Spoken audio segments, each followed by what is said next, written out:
नमस्कार मित्रांनो, कमळी मालिकेतील पुढील भागांमध्ये आपल्याला असं पाहायला मिळणार आहे की एक महा एपिसोड घडणार आहे आणि जो महाजन कुटुंबांचं संपूर्ण भविष्य बदलून टाकणार आहे. अनेक वर्षांपासून प्रत्येक कट रचणारी, प्रत्येकाला आपल्या इशाऱ्यावरती नाचवणारी कामिनी आज पहिल्यांदाच सर्वांसमोर उघडी पडणार आहे.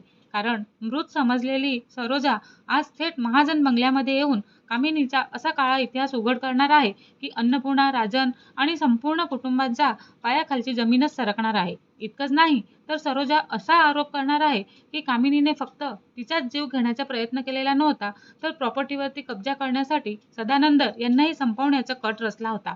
पण सरोजाकडे ह्या सर्व आरोपांचे पुरावे आहेत का? आणि कामिनी आजही ह्या संकटातून स्वतःला वाचवू शकेल का? चला तर मग आपण हे सगळं पाहणार आहोत ह्या महा एपिसोडमध्ये. पण त्याआधी जर तुम्ही आमच्या चॅनलला सबस्क्राईब केलं नसेल तर सबस्क्राईब करा आणि व्हिडिओ आवडल्यास लाईक द्यायला विसरू नका. तर मित्रांनो, आपण पाहतो की महाजन बंगल्यामध्ये सकाळपासूनच शांत वातावरण असतं. अन्नपूर्णा, राजन, कमळी, रागिनी आणि घरातील सगळे सदस्य हॉलमध्ये बसून गप्पा मारत असतात आणि दिंडी छान झाली आणि विठुरायांचे दर्शन झाले हे सगळं बोलत असतात. अन्नपूर्णा कमळीचं कौतुक करतच म्हणत असतात की कमळी, तू ह्या घरात आल्यापासून ना ह्या घरामध्ये पुन्हा आनंद परत आलेला आहे. आणि कमळी नम्रपणे हसतच त्यांच्या पायाला हात लावत असते. तर राजन तिच्याकडे अभिमानाने पाहत असतो. पण अचानक बंगल्याच्या मुख्य दरवाजावरती जोरजोरात ठोके पडू लागतात आणि एवढ्या सकाळी कोण आलं असेल असं म्हणून नोकर दरवाजा उघडतो आणि पुढच्या क्षणी त्यांच्या तोंडून एकच शब्द बाहेर पडतो, सरोजा. हे नाव ऐकताच संपूर्ण हॉलमध्ये शांतता पसरते. अन्नपूर्णा आणि राजन जागेवरून उठून उभे राहतात. दारात डोक्याला पट्टी बांधलेली आणि चेहऱ्यावरती जखमांचे व्रण असलेली, पण डोळ्यामध्ये प्रचंड आत्मविश्वास आणि संताप घेऊन सरोजा उभी असते. कमळीच्या डोळ्यामध्ये आनंद अश्रू दाटून येतात आणि ती आई असं म्हणत हाक मारत धावतच सरोजाजवळ जाऊन मिठी मारते. अन्नपूर्णाही भावूक होते आणि अन्नपूर्णालाही कळतं की ही आई आहे का हिची. पण दुसऱ्या क्षणी आपण सरोजाची नजर कामिनीवरती पडलेली बघतो आणि तिच्या चेहऱ्यावरच्या मायेचा भाव क्षणार्धातच संतापात बदलून जातो. कामिनीच्या चेहऱ्याचा रंग उडालेला असतो आणि ती मनातच पुटपुटत असते का ही इथे कशी आली आणि इतकं सगळं करूनही ही जिवंत कशी राहिली. पण सरोजा कोणालाही काही बोलू न देता थेट हॉलमध्ये मध्यभागी येते आणि कडक आवाजात म्हणत असते की आज मी ह्या घरामध्ये पाहुणी म्हणून आलेली नाही, तर ह्या घरामध्ये अनेक वर्षांपासून लपवून ठेवलेलं सत्य सांगायला आलेली आहे. कामिनी लगेच मध्येच ओरडते आणि म्हणते, वहिनी, हिला घराबाहेर काढा, ही वेडी झालेली आहे. पण सरोजा तिच्याकडे बोट दाखवत म्हणत असते, गप्प बस. आणि आजपर्यंत तू खूप बोललेली आहेस, आता बोलायची वेळ माझी आहे आणि आज या घरातला प्रत्येक माणूस तुझा खरा चेहरा पाहणार आहे. तिच्या आवाजात इतका ठामपणा असतो की हॉलमध्ये उपस्थित कुणीही एक शब्दही पुढे बोलत नाही. सरोजा पुढे सांगू लागते की आई, तुम्ही या बाईला तुमच्या मुलीसारखं मानलं आणि तिला ह्या घरामध्ये सन्मान दिला, पण हिने ह्या विश्वासाचा गैरफायदा घेतलेला आहे.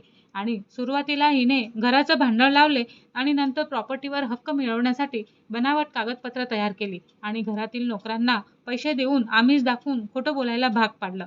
प्रत्येकाला एकमेकांविरुद्ध उभं केलं आणि जेव्हा मी तिच्या वाटेत उभी राहिली तेव्हा हिने माझाच जीव घेण्याचा निर्णय घेतला. हे ऐकताच राजन अविश्वासाने कामिनीकडे पाहतो आणि कामिनी, सरोजा जे बोलते आहे हे खरं आहे का असं तो विचारत असतो. तेव्हा कामिनी थरथरत उत्तर देते, राजन, माझ्यावरती विश्वास ठेव.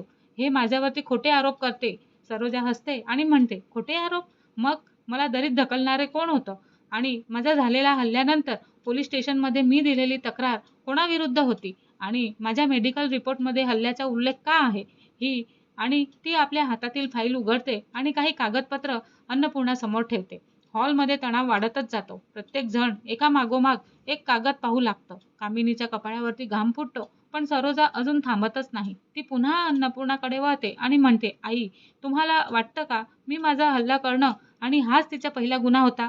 नाही, ह्या आधीही तिने घरावरती खूप मोठा वार केलेला होता. माझं घर जाळून टाकलं. अन्नपूर्णा घाबरतच विचारते, काय म्हणायचं आहे तुला? सरोजा शांत पण ठाम आवाजात म्हणते का बाबांच्या अपघातामागे पण हिचाच हात होता. आणि हे शब्द ऐकताच अन्नपूर्णाच्या हातातून कागद खाली पडतात. राजन हादरून सरोजाकडे पाहतो आणि सरोजा, विचार करून बोल, हा खूप मोठा आरोप आहे. तेव्हा सरोजा म्हणते, हो राजन, आणि म्हणूनच मी ही पुराव्यांशिवाय बोलत नाही. सदाशिवरायांच्या कामिनीच्या बनावट प्रॉपर्टी कागदपत्रांबद्दल माहिती मिळाली होती आणि त्यांनी कामिनीला स्पष्ट सांगितलं होतं की ते अन्नपूर्णाताईंना सगळं सत्य सांगणार आहे. पण त्याआधीच त्यांना गाडीच्या ब्रेकमध्ये छेडछाड करण्यात आली आणि अपघात घडवण्यात आला आणि त्यांचा जीव घेण्यासाठी प्रयत्न झाला आणि त्याचा सगळ्यात मोठा फायदा झाला तो म्हणजे कामिनीला. हे ऐकताच हॉलमध्ये उपस्थित प्रत्येकाला श्वास रोखला जातो. कामिनी मोठ्याने पण सरोजा तिच्याकडे पाहून म्हणते, जर खोटं असेल ना तर पोलीस तपासाला घाबरतेस कशाला? न्यायालयात जाऊन सिद्ध कर की तू निर्दोष आहे. तेव्हा कामिनी काहीच बोलू शकत नाही. तिच्या चेहऱ्यावरची भीती आता स्पष्ट सगळ्यांना दिसू लागते का ही दोषी आहे. राजनच्या डोळ्यामध्ये प्रचंड राग दिसतो. तो म्हणतो, कामिनी, आज मी तुला शेवटची संधी देतो. सरोजा जे काही सांगते त्यातलं सत्य आहे का? मला खरं सांग. पण कामिनीचं मौनच तिच्या विरुद्ध बोलत असतं. इतक्यातच बंगल्याबाहेर पोलिसांची गाडी येऊन थांबते. 2 पोलीस अधिकारी आत येतात आणि संपूर्ण हॉलचं लक्ष त्यांच्याकडे वळतं. वरिष्ठ अधिकारी हातातली फाईल उघडत म्हणतात की मिसेस कामिनी, तुमच्या विरुद्ध दाखल झालेल्या जुन्या प्रकरणाच्या तपासात आम्हाला नवीन पुरावे मिळालेले आहेत. सरोजा मॅडमनी दिलेली तक्रारनंतर आम्ही काही संशयितांना ताब्यात घेतलेलं होतं आणि त्यापैकी एका आरोपीने न्यायालयासमोर जबाब दिलेला आहे. राजन उत्सुकतेने विचारतो, काय सांगितलं त्याने? तेव्हा निरीक्षक गंभीर आवाजात उत्तर देतात की त्याने कबूल केलेलं आहे की त्याला एका महिलेने पैसे देऊन सरोजा मॅडमवरती हल्ला करण्यासाठी पाठवलं होतं. अन्नपूर्णा घाबरतच विचारते, कोण आहे ती महिला? तेव्हा निरीक्षक हळूहळू कामिनीकडे पाहतात आणि म्हणतात, त्याने घेतलेलं नाव ऐकून तुमच्या घरातील प्रत्येक नातं हादरून जाईल. कामिनीच्या चेहऱ्यावरची भीती आता स्पष्ट दिसू लागते.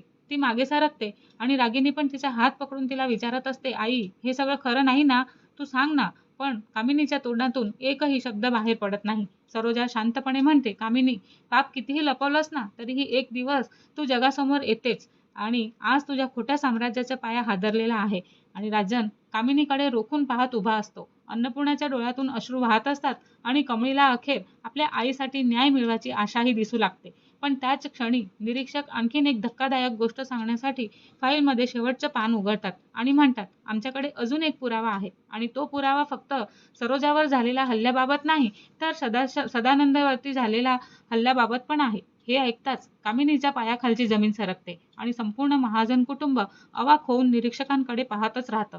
मित्रांनो, आता सर्वात मोठा प्रश्न असा आहे का त्या फाईलमध्ये नेमकं काय आहे आणि सदानंदच्या मृत्यूमागचं सत्य खरंच, सदानंदच्या अपघातामागचं सत्य हे खरंच उघड होणार का? आणि कामिनीला अखेर अटक होणार का? आणि राजन आपल्या आयुष्यातील सगळ्यात मोठा विश्वासघाताचा सामना कसा करणार? या सगळे प्रश्नांचे उत्तरं आपल्याला पुढील भागांमध्ये मिळणारच आहे. पण त्याआधी आमच्या चॅनलला लाईक, शेअर आणि सबस्क्राईब करायला विसरू नका. धन्यवाद.